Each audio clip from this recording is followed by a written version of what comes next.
Hello aspirants and welcome to my UPSC journal. हम कर रहे हैं फ्री एनसीईआरटी सीरीज, जिसमें आज हम करने वाले हैं history NCERT class 11 chapter 4। Chapter का नाम है द थ्री ऑर्डर्स। इस चैप्टर में हम पढ़ेंगे about European society which was divided into 3 estate. Her estate को डिटेल में डिस्कस करेंगे, उनके रोल्स देखेंगे, उनके फंक्शन देखेंगे और साथ में पढ़ेंगे about feudalism and what led to its decline. तो बहुत ही ज्यादा इंटरेस्टिंग और इन्फॉर्मेटिव चैप्टर है। तो चलो फिर ये लेक्चर शुरू करते हैं। शुरू करेंगे विद द इंट्रोडक्शन। तो देखो, सबसे पहले अभी हम जिस जगह को फ्रांस के नाम से जानते हैं उसे बोला जाता था गॉल। इस एरिया को गॉल बोलते थे। यहाँ पर कुछ ट्राइब्स ने अटैक किया और उसके बाद इस एरिया को कैप्चर कर लिया। इन ट्राइब्स का नाम था फ्रैंक और इसलिए बाद में गॉल को कहा जाने लगा France. So this is how France got its name. ठीक है, अब हम स्टार्ट करेंगे विद द चैप्टर। तो देखो, during medieval period European society was divided into 3 orders और एस्टेट। यानी कि मीडिएवल पीरियड के टाइम पर जो यूरोपियन सोसाइटी थी वो 3 ऑर्डर या फिर 3 एस्टेट्स में डिवाइडेड थी। इनिशियली यहाँ पर रोमन एम्पायर एग्जिस्ट करता था, but after the fall of Roman empire एक सिस्टम बना दिया गया था and according to this system there were 3 estate. This division was based on the people's duty and social role. ये जो डिवीजन था ये लोगों की ड्यूटीज और उनके सोशल रोल्स के अकॉर्डिंग किया गया था। अगर हम बात करें अबाउट दिस 3 ऑर्डर्स, तो सबसे पहले देयर वर द क्लर्जी जो कि प्रेयर्स परफॉर्म करते थे and these were the highest. ठीक है, इनको कोई टैक्सेस नहीं देने होते थे और उनको बहुत सारे प्रिविलेजेस मिलते थे। इसके बाद जो दूसरा ऑर्डर था वो था द नोबिलिटी एंड ये वो लोग थे who used to fight and protect the land. तो इसीलिए यहाँ पर लिखा है दोज हु फॉट। इनको भी काफी प्रिविलेजेस मिलते थे। And the third were peasant और ये थे जो लोग वर्क करते थे ऑन द फील्ड। ठीक है, और इनको टैक्सेस देने पड़ते थे। इन लोगों के साथ बहुत सारे डिस्क्रिमिनेशन और इनके ऊपर बहुत सारा टॉर्चर होता था। अब ये कैसे होता था तो ये हम इसी चैप्टर में पढ़ेंगे जब हम डिटेल में एक एक ऑर्डर को डिस्कस करेंगे। These orders were believed to be natural and decided by God. ये बिलीव किया जाता था कि ये जो सोसाइटी को 3 ऑर्डर्स में डिवाइड किया गया है ये नेचुरल है and this is decided by God. इसमें कोई डिस्क्रिमिनेशन नहीं है और इसके पीछे कोई और रीजन नहीं है। It is done according to God's will. People thought that peace and harmony would prevail if everyone fulfilled their role. साथ में लोगों का ये भी मानना था कि अगर हर कोई अपने रोल फुलफिल करेगा, जो भी उसकी ड्यूटीज है उन्हें पूरा करेगा, तो there will be peace and harmony in the society. तो ये थे रीजन कि क्यों ये जो सोसाइटी में डिवीजन था इसको हर कोई फॉलो कर रहा था एंड इसका रीजनिंग दिया गया था कि this is done by the God. ठीक, तो अभी हमने इंट्रोडक्शन में देख लिया कैसे the society was divided into 3 estate. अब हम एक एक करके तीनों ही एस्टेट को पढ़ेंगे। शुरू करेंगे विद द वेरी फर्स्ट यानी कि first order which was the clergy, those who pray. Clergy में सारे वो लोग थे जो एसोसिएटेड थे with the church. Initially Roman empire में Christianity was made the official religion. When the empire fall, तो उसके बाद भी ये जो चर्चेस थे ये बहुत ज्यादा पावरफुल थे, इसीलिए they were on the top and they were known as first order. अब देखते हैं कि फर्स्ट ऑर्डर में कौन कौन आते थे। So the clergy included priest, monks, bishops, abbots, nun and the pope. Priest की बात करें तो यहाँ पर एक रूल था कि कोई भी सर्फ, कोई भी वुमेन प्रीस्ट नहीं बन सकते और साथ में जो भी इंसान प्रीस्ट होगा he was not allowed to married. इसी तरह मॉन्क्स और नन की बात करें तो ये भी क्रिश्चियन डिवोटी ही थे, बट ये लोग सोसाइटीज में नहीं रहते थे। ये लोग रहना पसंद करते थे इन आइसोलेटेड एरियाज। वहां पर ही अपनी मोनेस्ट्रीज में रहते थे, वहां पर ही वर्क करते थे और अपना टाइम डिवोट करते थे to prayer and to work. ठीक है, इसके अलावा pope he was the head of church. तो ये सब लोग आते थे in the first order which was clergy. Role की बात करें तो they perform many religious services, masses and rituals. जितने भी रिलीजियस सर्विसेज होती थी, जो भी रिचुअल्स थे, वो सारे कुछ ही चर्चेस परफॉर्म करते थे and therefore they were the most powerful. They guided people spiritually, लोगों को गाइड किया करते थे in spiritual way. They ran schools, hospital, looked after the poor. साथ में जो चर्चेस थे they were a place of culture and knowledge, क्योंकि ये स्कूल्स रन करते थे, हॉस्पिटल रन करते थे और साथ में टेक केयर करते थे of the poor. Monasteries preserved book and knowledge. जो मॉन्क्स थे, जो नन थे, who used to live in monasteries, तो यहाँ पर हमें बुक्स बहुत सारी देखने को मिलती है बिकॉज ये लोग काफी पढ़ाई किया करते थे और अकेले ही आइसोलेटेड एरिया में रहते थे, तो इसीलिए मोनेस्ट्रीज में there was book and knowledge. Next, अब हमने इनका रोल देख लिया। अब हम देखते हैं अबाउट लैंड एंड पावर। तो देखो, चर्चेस बहुत ज्यादा पावरफुल थे क्योंकि इनके पास बहुत ज्यादा लैंड थी। ठीक है, often 1/10 of the land in the kingdom. Kingdom में जितनी भी लैंड थी उसका यूजुअली 1/10 जो था that was with the churches और इसीलिए churches were the most powerful. The church collected tithes, that means ये जो लैंड थी ये चर्चेस आगे दे दिया करते थे टू नोबल्स, नोबल्स इसे आगे देते थे टू द पीजेंट्स। चर्चेस की बात करें तो चर्चेस लेते थे tax which was 1/10 of the produce, यानी जितना भी प्रोड्यूस हुआ है उसका 1/10 आपको चर्च को देना पड़ेगा। इसी टैक्स को कहा जाता था टिथिस। ठीक है, तो यानी चर्चेस के पास जो लैंड थी उस पर जो भी कोई प्रोड्यूस करता था उससे ये as a tax 1/10 of the produce लेते थे और इसी को कहा जाता था टिथिस फ्रॉम द पीजेंट्स। ठीक, तो अभी हमने क्या देखा कि एक तो चर्चेस के पास बहुत ज्यादा लैंड थी, अप्रॉक्स पूरे किंगडम की 1/10, और इस पर जो भी प्रोड्यूस होता था उसका 1/10 ये लोग एज टैक्स लिया करते थे।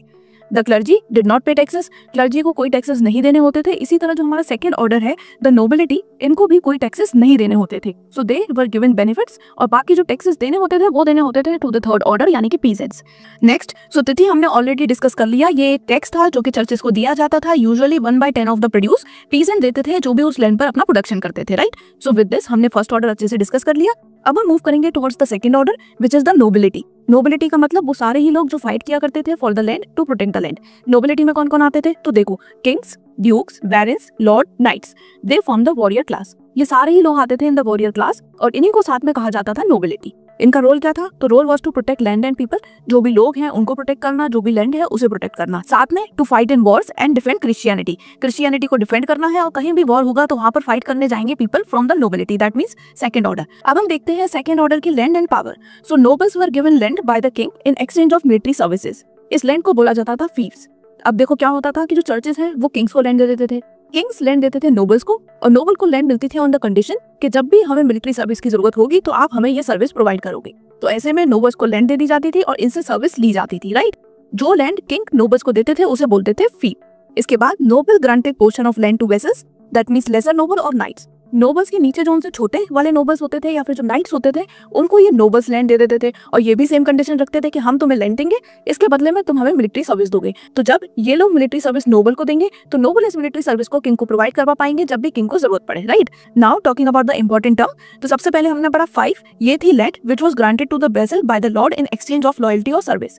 लॉयल्टी या सर्विस के एक्सचेंज में जब लैंड दी जाती है टू द वेसल या फिर टू द लेसर नोबल तो इसे कहा जाता है 5। इसी तरह अगर हम बात करें अबाउट वेसल, ये कौन थे? तो ये थे नोबल जो लैंड रिसीव करते थे और उसके बदले में लॉयल्टी ओन करते थे टू द लॉर्ड, यानी जो भी इन्हें लैंड दे रहे हैं। Now there was a code of chivalry. अब ये कोड क्या था? तो देखो, नोबल्स स्पेशली जो नाइट्स होते थे यानी those who had to fight, they followed a moral code. ये लोग एक मॉरल कोड फॉलो करते थे और इसी को बोलते थे शिवलरी।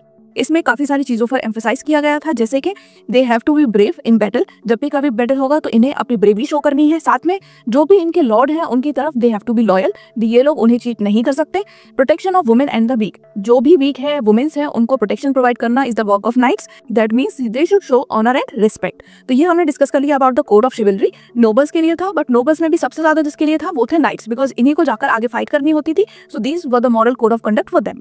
नेक्स्ट अब हम डिस्कस करेंगे थर्ड ऑर्डर। तो थर्ड ऑर्डर में आते हैं पीजेंट, यानी कि वो सारे ही लोग जो वर्क किया करते थे ऑन द लैंड। अब इसमें कौन कौन आते थे? तो peasant who form the largest part of population, about 90%। पूरे ही पॉपुलेशन का जो सबसे ज्यादा पार्ट था वो था पीजेंट। 90% ऑफ द पॉपुलेशन वो पीजेंट, और ये लोग करते थे काम ऑन द लैंड, ठीक है। ये आते थे थर्ड एस्टेट यानी थर्ड ऑर्डर में। अब पीजेंट भी दो तरह के थे, there were 2 type of peasant. पहले थे फ्री पीजेंट और दूसरे थे सर्व्स। फ्री पीजेंट यानी वो लोग जो या तो लैंड ओन करते थे या फिर लैंड को रेंट किया करते थे, और ये अपने मर्जी से अपने मन मुताबिक दे कुड मूव फ्रीली। साथ में इनको कुछ और चीजें भी करनी होती थी, जैसे कि वीकली 3 दिन इन्हें वर्क करना होता था फॉर द लॉर्ड। लॉर्ड कौन होता है? जो लैंड प्रोवाइड करता है, ठीक है। तो हफ्ते में 3 दिन इन्हें लॉर्ड के लिए काम करना होता था। इसके अलावा साल में 40 दिन इन्हें मिलिट्री सर्विस प्रोवाइड करनी होती थी। ये था काम ऑफ द फ्री पीजेंट। इसके बाद जो दूसरा टाइप ऑफ पीजेंट है वो है serf, and they were tied to the lord's land. ये लोग कंप्लीटली लॉर्ड के अंडर थे। लॉर्ड कहेंगे तो ये कहीं जा सकते हैं, इनके पास अपना कोई फ्रीडम नहीं था। They could not leave without permission. साथ में जो भी ये काम करते थे इसके लिए इन्हें अलग से कुछ भी पे नहीं किया जाता था और ये कंप्लीटली अंडर द लॉर्ड रहा करते थे। They were fully controlled and they receive no payment. साथ में इनकी लैंड पर जो भी प्रोडक्शन होता था they had to give it fully to the lord. तो ये हमने डिस्कस कर लिया about the 2 type of peasant. एक जिनके पास फ्रीडम था जिन्हें हम फ्री पीजेंट बोलते हैं, और दूसरे सर्व जिनके पास फ्रीडम नहीं था। Now moving forward, serf work for the lord's field, build road and did unpaid labour. यानी ये जो सर्व होते थे ये लॉर्ड के लिए ही पूरे टाइम काम करते रहते थे, फील्ड में काम करते थे। अगर उनके पैलेस में वहां जाके कुछ वर्क करना है वो करते थे, रोड्स बनाने हैं तो रोड्स बनाते थे, और साथ में सारा ही कुछ काम ये करते थे एज अनपेड लेबर। इसको बोला जाता है कॉवीज, ठीक है। तो ये हमने पढ़ लिया about the serfs. Now some important term जो कि हमने पढ़े इन द थर्ड ऑर्डर। सबसे पहले सर्व, एक पीजेंट जो कि बाउंड है by the land, that means he has to work under the lord. इसके बाद कॉवी, तो ये था unpaid labour service which was done by the peasant for the lord, क्योंकि इनको कुछ भी पेमेंट नहीं मिलता था, और ये कॉर्वी कौन करते थे? This was done by the serf. Next अब अगर हम डिस्कस करें अबाउट द पीजेंट लाइफ, यानी ये जो पीजेंट थे इनकी लाइफ कैसी थी, तो सबसे पहले harsh living conditions, small houses and poor diet. यानी कि जो लिविंग कंडीशन थी वो बहुत ज्यादा बेकार थी, छोटे छोटे घर थे और खाने को दे डिडंट गेट न्यूट्रिशियस या फिर proper diet. They paid taxes to lord, tithes to church and fees for using mill और ओवन। अगर ये लॉर्ड से रिलेटेड कोई भी सामान यूज करते थे, फॉर एग्जांपल उनकी मिल्स या फिर उनकी ओवन, तो उसके लिए इन्हें फीस देनी पड़ती थी। इसके अलावा अगर ये लॉर्ड की जगह पर वर्क कर रहे हैं तो इन्हें टैक्स देना पड़ता था, और चर्च को पे करनी होती थी tithes, that means 1/10 of the produce. तो अगर हम देखें तो इनकी लाइफ बहुत ज्यादा हार्ड थी, और साथ में जो पूरा ही बर्डन था ऑफ द सोसाइटी, सारा टैक्स इन्हीं से कलेक्ट किया जाता था, और सारा जो भी एग्रीकल्चरल प्रोड्यूस होता था उसके लिए मेहनत ये लोग करते थे। कहीं भी कुछ भी कंस्ट्रक्शन है, कुछ भी काम है, तो वहां पर भी यही लोग किया करते थे।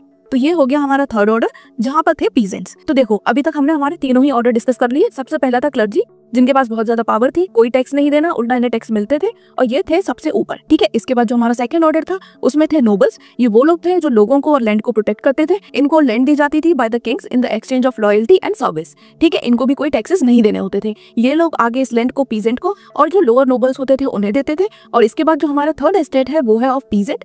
पीजेंट वर्क करते थे फॉर द नोबल्स, ये फील्ड में वर्क करते थे, इनको सारे ही टैक्सेस देने होते थे, इनको कोई एज सच बेनिफिट्स नहीं मिलते थे। सो विद दिस हमने डिस्कस कर लिया हमारे तीनों ही ऑर्डर ऑफ द सोसाइटी। अब हम पढ़ेंगे about the manor. It was the heart of feudal life. Feudal life के सेंटर में था मेनर। ये बहुत ही इंपॉर्टेंट है। क्यों इंपॉर्टेंट है तो देखो, मेनर वाज लॉर्ड्स एस्टेट। जो लॉर्ड होते थे, जो लॉर्ड होते थे, जो लैंड को डिस्ट्रीब्यूट किया करते थे, उनका एक पूरा एस्टेट टाइप होता था। एक बहुत बड़ा एरिया होता था जिसमें लॉर्ड का घर या फिर लॉर्ड का कैसल हुआ करता था। इसके अलावा बहुत छोटे छोटे आसपास विलेजेस होते थे, बहुत सारा फार्म लैंड होता था जहाँ पर ये लोग वर्क करते थे। And also there were pastures, forest, mills and churches. That means ये एक ऐसा एरिया था, एक ऐसी यूनिट थी जो बहुत ही ज्यादा बड़ी थी, साथ में सेल्फ सफिशिएंट भी थी। बिकॉज यहाँ पर लैंड थी, प्रोडक्शन हो रहा था, एग्रीकल्चर हो रहा था, चर्च यहाँ पर थे। इसके अलावा जो भी चीज की रिक्वायरमेंट थी, फॉर एग्जाम्पल मिल्स आपको यहाँ पर मिल जाएंगी, तो सब कुछ मिल जाता था in the manor. The manor was self sufficient and it had everything that was needed. Food था, टूल्स थे, क्लोथिंग थी, सब कुछ यहीं पर प्रोड्यूस किया जाता था। जो पीजेंट्स रहते थे वो वर्क करते थे, मेनर का एक घर होता था और बाकी का जो पूरा एरिया था that was used for production of all the things that were required. तो ये हमने डिस्कस कर लिया अबाउट मेनर। मूविंग फॉरवर्ड अब हम पढ़ेंगे अबाउट फ्यूडलिज्म। तो देखो, फ्यूडलिज्म ये वो सिस्टम है दैट हेल्ड इट टुगेदर, यानी कि ये जो तीनों ही अलग अलग ऑर्डर्स थे, ये जो तीनों ही अलग अलग स्टेट एग्जिस्ट कर रही थी, ये एग्जिस्ट कर रही थी बिकॉज ऑफ फ्यूडलिज्म और ये बेस्ड भी थी ऑन फ्यूडलिज्म। फ्यूडलिज्म वर्ड बना है एक शब्द से जो होता है फ्यूड, और फ्यूड का मतलब होता है लैंड। दैट मीन्स जिसके पास जितनी ज्यादा लैंड उसके पास उतनी ज्यादा पावर। और यही चीज हमने इन तीनों ही एस्टेट में देखी। सबसे ज्यादा लैंड थी विद द चर्चेस, तो वो थे इन द फर्स्ट एस्टेट और उनके पास थी सबसे ज्यादा पावर। पीजेंट्स के पास बिल्कुल लैंड नहीं थी या बहुत ही ज्यादा कम थी, तो इसीलिए इनके पास सबसे कम पावर थी। Now talking about feudalism, so it was a social, economic and political system of medieval Europe. Europe का सोशल, इकोनॉमिक और पॉलिटिकल ये तीनों ही सिस्टम बेस्ड थे ऑन फ्यूडलिज्म, यानी कि किसके पास कितनी लैंड है। Power was based on control of land, already discussed. Everyone owned loyalty to someone above in the hierarchy, यानी कि इस सोसाइटी में हर कोई अपने से ऊपर वाले को लॉयल्टी ओन करता था और साथ में लॉयल्टी और सर्विस के ही एक्सचेंज में इन लोगों को लैंड दी जाती थी। यानी कि land was very very important और लैंड था एक तरह से सोर्स ऑफ पावर। जिसके पास जितना ज्यादा लैंड उसके पास उतनी ज्यादा पावर, उतनी ज्यादा अथॉरिटी। हर कोई जो भी लैंड देता था वो इस लैंड के एक्सचेंज में देता था सर्विस। ठीक, सर्विस और साथ में लॉयल्टी। नेक्स्ट बात करें अगर हायरार्की की, तो सबसे ऊपर देयर वर किंग्स। किंग देते थे land to the lords, lord इनको प्रोवाइड करते थे in exchange with military services. जो लॉर्ड्स थे वो आगे इस लैंड को डिस्ट्रीब्यूट करते थे इन वेसल्स, ये आगे देते थे to the knights. And last में there were peasants and serf, जो सारा टैक्सेस भी देते थे, सारा प्रोडक्शन का काम भी करते थे और इन्हें कोई भी एज सच बेनिफिट नहीं मिलता था। राइट, तो ये हमने डिस्कस कर लिया अबाउट फ्यूडलिज्म, यानी कि एक ऐसा system which was based on the ownership of land. Next अब हम डिस्कस करेंगे एग्रीकल्चरल चेंजेस। तो देखो, सबसे पहले 6 से लेकर 10th सेंचुरी के बीच में यूरोप में देयर वाज कोल्ड फेज, यानी कि जो टेम्परेचर था यहाँ का वो काफी ज्यादा कम था और ऐसे में एग्रीकल्चर काफी कम हो पाता था, यानी कि जो प्रोड्यूस था दैट वाज लेस। इसके बाद 11th सेंचुरी आते आते वार्म फेज की शुरुआत हुई, यानी कि अब जो टेम्परेचर था वो थोड़ा और ऊपर गया और ऐसे में जो एग्रीकल्चर था उसका रिजल्ट बहुत अच्छा मिलने लगा, क्रॉप्स को ज्यादा टाइम मिलने लगा to grow and therefore there was more agriculture product. अब ऐसा हुआ क्यों? तो देखो, जब सर्दियां होती हैं तो जो क्रॉप का ग्रोथ का टाइम पीरियड होता है वो उन्हें कम मिलता है, क्योंकि सर्दियों में अगर ज्यादा सर्दियां पड़ेंगी तो वो खराब हो जाएंगे। लेकिन जब टेम्परेचर ऊपर जाने लगा, वार्म फेज आने लगा, तो ऐसे में जो क्रॉप को ग्रो करने का टाइम पीरियड था वो ज्यादा हो गया और इस वजह से बेटर क्रॉप होने लगा, एग्रीकल्चर प्रोड्यूस बढ़ने लगा and therefore the society started growing. New techniques, improved farming, और इसी वजह से काफी नई नई टेक्निक्स भी फार्मिंग में ऐड की गई थी और इसी वजह से काफी नई नई टेक्निक्स भी फार्मिंग में ऐड की गई थी और इनका रिजल्ट था कि जो एग्रीकल्चर प्रोड्यूस था वो काफी ज्यादा बढ़ गया था। For example, heavy ploughs were used to turn thick soil better. जो सॉइल होती थी पहले उसे ये हाथों से या मैनुअली टर्न किया करते थे, लेकिन अब दे स्टार्टेड यूजिंग हैवी प्लोज और इनकी मदद से जो सॉइल था वो बहुत अच्छे से टर्न हो पाती थी। इसी तरह horse collar were made to make it easier for the horses to pull the plough. Initially क्या होता था कि जब हॉर्सेस प्लो को पुल किया करते थे तो वो इतना अच्छा रिजल्ट नहीं दे पाते थे, उनकी प्रॉपर पावर नहीं लग पाती थी। इसके बाद हॉर्स कॉलर बनाई गई और इनकी मदद से जब हॉर्सेस पुल किया करते थे प्लो को तो बहुत अच्छे से सारी ही जो सॉइल थी वो टर्न हो जाती थी। Next, they used to follow 3 field system. इसको ये लोग फॉलो करते थे ताकि जो सॉइल है वो फर्टाइल बना रहे। Instead of 2, land was divided in 3 parts and they grew more food. ये क्या करते थे, लैंड को पहले 3 पार्ट्स में डिवाइड करते थे, एक पार्ट जो था उसे खाली छोड़ देते थे और जो 2 पार्ट्स थे उन पर ये फूड ग्रो करते थे। अगली साल इनमें से एक पार्ट खाली रहेगा, जो बाकी के 2 हैं उन पर ग्रो करेंगे।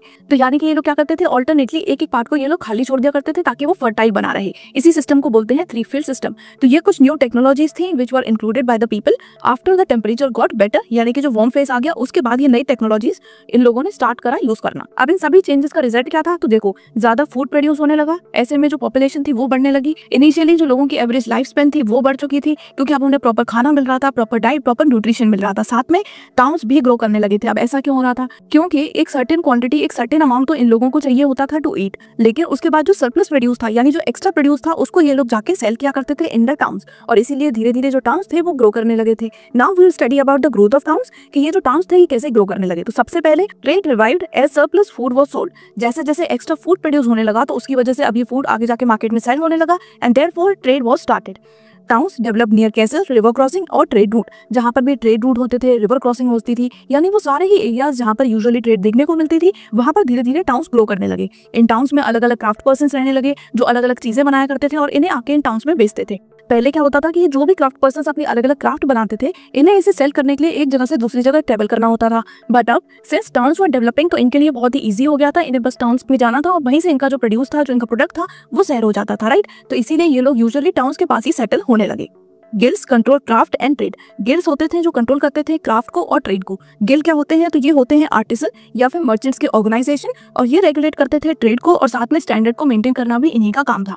दोबारा समझो, ट्रेड और क्राफ्ट क्या होगी, कैसे होगी, कितनी होगी, ये कंट्रोल होती थी बाय द गिल्ड्स। गिल्ड्स होते थे आर्टिसन या फिर मर्चेंट्स के एसोसिएशन, और ये रेगुलेट किया करते थे ट्रेड को, स्टैंडर्ड को मेंटेन करते थे, प्राइसिंग को कंट्रोल करते थे। ये सारा काम होता था of the guilds. Towns people became rich and wanted more right। अब ओवर द पीरियड क्या होने लगा कि जो टाउन में रहने वाले लोग थे वो धीरे धीरे रिच होने लगे, क्योंकि ऑब्वियसली उनको ज्यादा अपॉर्चुनिटीज मिल रही थी, उनकी अर्निंग बढ़ने लगी, इनके पास ज्यादा पैसा आने लगा, और ऐसे में इन लोगों की डिमांड थी कि इन्हें ज्यादा राइट दिए जाने लगे, राइट। तो ये हमने डिस्कस कर लिया about the growth of town. अब हम डिस्कस करेंगे डिक्लाइन ऑफ फ्यूडलिज्म। फ्यूडलिज्म जो बेस्ड था on the ownership of land, ये धीरे धीरे डिक्लाइन होने लगा। अब ये डिक्लाइन क्यों हुआ, तो आओ पढ़ते हैं।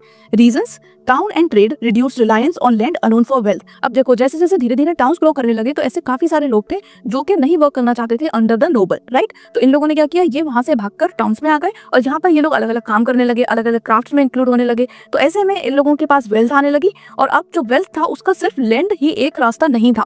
अगर आपके पास लैंड नहीं है, आप कोई क्राफ्ट पर्सन हो, कोई आर्टिसन हो, तो भी आप वेल्थ जनरेट कर सकते हो। तो ये जो बेसिक चीज था कि जो लैंड है सिर्फ उसी के पास पैसा होगा, अब वो चीज चेंज हो रही थी over the period of time. क्यों? क्योंकि टाउन्स ग्रो कर रहे थे, ऐसे में ट्रेड बढ़ रही थी, लोगों को ज्यादा अपॉर्चुनिटी मिल रही थी, right. King grow stronger and centralise power. जब किंग ने देखा कि जो नोबल्स हैं उनके अंडर से लोग हट रहे हैं, वो लोग टाउन्स की तरफ जा रहे हैं, वो लोग वेल्दी हो रहे हैं, तो ऐसे में जो किंग थे वो भी धीरे धीरे स्ट्रॉन्गर ग्रो करने लगे। उन्होंने पावर को सेंट्रलाइज करना शुरू किया, यानी कि ज्यादा से ज्यादा पावर अपने अंडर लेना शुरू कर दिया। The use of money replaced barter system. Initially हमने तीनों ही सिस्टम्स में देखा कि बार्टर सिस्टम पर वर्क होता था। आप हमें प्रोटेक्शन दो, हम आपको लैंड देंगे जिस पर आप अपना एग्रीकल्चर करोगे, राइट। लेकिन अब क्योंकि मनी आ गया था इन द फ्रेम, तो ऐसे में जो बार्टर सिस्टम का यूज था वो धीरे धीरे कम हो रहा था। अब जब बार्टर सिस्टम कम होगा, यानी कि जो लोग हैं जो लैंड के ऊपर डिपेंडेंट थे फॉर द सर्वाइवल, वो कम होने लगा। तो ऐसे में जो ऊपर वाले हमारे ऑर्डर्स थे उनकी पावर कम होने लगी, और इसी का फायदा उठाया किंग ने, और इन्होंने अपनी पावर को सेंट्रलाइज करना, स्ट्रॉन्ग करना शुरू कर दिया। Peasants revolted against high taxes and unfair treatment। अब क्योंकि पीजेंट और जो अलग अलग ट्रेडर्स थे they were growing, they were becoming rich, तो इसीलिए इन्होंने रिवोल्ट करना शुरू किया अगेंस्ट द टैक्सेस एंड साथ में अनफेयर ट्रीटमेंट जो इनके साथ हो रहा था। इसके साथ ही हमें देखने को मिलती है black death plague which killed many peasant, labour became valuable. एक ब्लैक डेथ प्लेग आई, ये हुई थी बिकॉज ऑफ द माउस। जब ट्रेड शुरू हुई तो काफी बाहर से शिप्स आने लगे इन यूरोप, और इन शिप के साथ ही माउसेज आई और इन्होंने कॉज की ब्लैक प्लेग, राइट। और इसकी वजह से मेनी पीजेंट्स वर किल्ड। अब देखो क्या हुआ, काफी सारे पीजेंट्स की डेथ हो गई। अब ऐसे में जब भी किसी को लेबर की रिक्वायरमेंट होती थी तो बहुत ही limited amount of peasants were left. तो इन लोगों ने अपने जो पैसे थे यानी अपनी जो वेजेस थी वो इन्होंने डबल कर दी कि अगर आपको हमसे अब काम करवाना है तो आपको हमें ज्यादा पे करना पड़ेगा। तो यानी कि इस पीरियड में हमें लेबर की शॉर्टेज भी देखने को मिलती है, जिसकी वजह से लेबर जो थी इट बिकेम वेरी वैल्यूएबल। उनका जो वेज था वो डबल हो गया था क्योंकि बहुत ही कम अमाउंट में जो लेबर थी दे वर लेफ्ट। नेक्स्ट अब हम डिस्कस करेंगे the role of churches. So church influenced all the areas of life. Church life के हर एरिया को इन्फ्लुएंस करते थे, वो एजुकेशन प्रोवाइड करते थे, लॉज बनाते थे, पॉलिटिक्स में इन्वॉल्व रहते थे। तो चर्च वर वेरी इंपॉर्टेंट। साथ में ये सबसे टॉप में थे, they were the first order, तो इनके पास काफी पावर थी, काफी अथॉरिटी थी। They justified feudalism as God's will, यानी कि जो चर्च थे ये इस फ्यूडलिज्म वाले सिस्टम को जस्टिफाई करते थे और इनका मानना था कि ये सब कुछ गॉड ने ही किया है according to his will. They control people through spiritual power. ये अपनी स्पिरिचुअल पावर के थ्रू लोगों को कंट्रोल करके रखते थे। ये कहते थे कि अगर हम इसे फॉलो करेंगे तो हमारी सोसाइटी में, हमारे वर्ल्ड में पीस रहेगी, शांति रहेगी। अगर हम फॉलो नहीं करेंगे तो चीजें खराब होने लगेंगी। The threat of x communication, ठीक है। नाउ अब हम देखेंगे सम पीजेंट रिवोल्ट्स। तो हमने देखा जैसे जैसे टाउन्स ग्रो कर रहे थे, लोग रिच हो रहे थे, तो उन्होंने रिवोल्ट करना शुरू किया against tax, against discrimination, right. तो ऐसे में कुछ एग्जांपल्स हैं जैसे कि Zachary revolt and peasant revolt. इनके कॉजेस क्या थे तो ये हमने ऑलरेडी ऊपर पढ़ ही लिए। High taxes, feudal operation and demand for freedom. ये लोग फ्रीडम चाहते थे, जो इतना ज्यादा हाई टैक्सेस इनके ऊपर था, ये चाहते थे कि सारा टैक्सेस इन्हीं को ना देना पड़े। साथ में जो फ्यूडल्स थे यानी कि जो लैंड ओनर्स थे जो इन्हें परेशान किया करते थे, ये उससे भी तंग आ चुके थे। तो इन सारी चीजों के लिए ही they started revolting. So this is all about peasant revolt. अब हमारा चैप्टर खत्म हो गया है, जल्दी से एक बार की टर्म्स पढ़ेंगे और एक बार कंक्लूजन देखेंगे। की टर्म्स में सबसे पहले we have chivalry. So this was the code of conduct for knights, bravery, loyalty and protection of weak. जो नाइट्स थे जिनका काम था टू प्रोवाइड द प्रोटेक्शन, उनके लिए ये एक मॉरल रूल या फिर एक कोड ऑफ कंडक्ट थे जिसको बोला जाता था chivalry. According to this they had to be brave, they had to be loyal and साथ में जो भी कोई वीक है, वुमेन है, उनको इनको प्रोटेक्ट करना है। Next manor. So this was lord's castle where peasant work. Lord की कैसल, उसके अराउंड जो पूरा ही एरिया था, वहां पर सब कुछ ही होता था, बहुत लार्ज यूनिट थी, सेल्फ सफिशिएंट थी, इसी को कहा जाता था manor. Tithe. So this was 1/10 of the tax paid to the church by the peasant. Peasant churches को टैक्स पे करते थे, टैक्स होता था 1/10 ऑफ द प्रोड्यूस, इसी को बोला जाता था तिथे। Next is 5। सो ये थी land which was given in exchange of military service. जब मिलिट्री सर्विस मिलती थी तो उसके एक्सचेंज में लॉर्ड जो थे वो लैंड दिया करते थे और इसी को बोलते थे 5। इसके बाद वी हैव वेसल। तो वेसल वो लोग होते थे जिनको ये लैंड दी जाती थी, the person who receive the land. और इस लैंड के एक्सचेंज में they own service and loyalty to the lord, यानी कि लॉर्ड को ये सर्विस और लॉयल्टी प्रोवाइड करेंगे, लॉर्ड प्रोवाइड करते थे वेसल्स को with the land. Next serf क्या होता था, तो ये वो पीजेंट थे जो कि बाउंड थे टू द लैंड और ये फ्री नहीं थे, ना ही अपनी वर्क छोड़ सकते थे, ना ही इन्हें इसके लिए कुछ पे किया जाता था। जितना भी प्रोड्यूस होता था सारा ही इन्हें लॉर्ड को देना होता था। इसके अलावा we also studied about free peasant जो अपनी मर्जी से जा सकते थे, उनको कुछ लिमिटेड सर्विसेज प्रोवाइड करनी होती थी। Next is corvee. So this is unpaid labour peasant own to the lord. जो सर्फ थे वो लॉर्ड के लिए वर्क करते थे, इसके रिटर्न में उन्हें कोई भी पेमेंट नहीं मिलती थी, दे वर नॉट पेड, और इसी को बोलते थे कॉर्ड। Next is guild. तो गिल्ड होते थे ऑर्गेनाइजेशन, एसोसिएशन क्राफ्ट पर्संस के, आर्टिसन के, और ये रेगुलेट किया करते थे वर्क की क्वालिटी को इन द टर्म्स। तो ये हमने पढ़ लिए सारे ही इंपॉर्टेंट टर्म्स। अब हम डिस्कस करेंगे कंक्लूजन, यानी कि व्हाट डू वी कंक्लूड। तो सबसे पहले the 3 order system shaped medieval Europe social and political life. जो मीडिएवल यूरोप की सोशल लाइफ थी, पॉलिटिकल लाइफ थी, ये कंप्लीटली बेस्ड थी on these 3 orders. It was based on hierarchy, land and mutual obligation. ये जो ऑर्डर सिस्टम था ये बेस्ड था हायरार्की पे। सबसे ऊपर देयर वर क्लर्जी, उसके बाद नोबल्स, उसके बाद पीजेंट, और ये बनाया गया था on the basis of land distribution and there were mutual obligation. एक दूसरे की तरफ there were roles and responsibilities. Over time changes like agricultural innovation, trade, strong kings and revolt led to decline of feudalism. अब feudalism का decline क्यों होने लगा, तो विद टाइम एग्रीकल्चर में ग्रोथ होने लगी, इसकी वजह से लोगों के पास ज्यादा पैसे आने लगे तो वो अपने लॉर्ड्स के ऊपर डिपेंडेंट नहीं थे फॉर द लैंड, और ऐसे में ट्रेड शुरू हो गई, किंग्स धीरे धीरे स्ट्रॉन्ग होने लगे, and all this led to the decline of feudalism. The legacy of the system influenced Europe's later development towards modern state and economies। ये जो सिस्टम था इसका इन्फ्लुएंस हमें आगे चल के देखने को मिला जब यूरोप में डेवलपमेंट हुए, मॉडर्न स्टेट को लेकर, इकोनॉमीज को लेके। So all these experiences were kept in mind, और इनको दिमाग में रखकर ही वो सारे चेंजेस किए गए थे, right. So with this our chapter number 4 comes to an end. अगर आपका कोई भी डाउट है, कोई भी कंफ्यूजन है, तो आप कमेंट सेक्शन में पूछ सकते हो। टॉकिंग अबाउट द नोट्स, तो ये सारे ही नोट्स आपको मेरे इंस्टाग्राम पेज पर मिल जाएंगे, तो आप मुझे वहाँ फॉलो जरूर कर लेना। लेक्चर कैसा लगा ये बताना बिल्कुल मत भूलना। मैं आपसे मिलूंगी नेक्स्ट वीडियो में। Till then bye bye, take care, पढ़ाई करते रहो।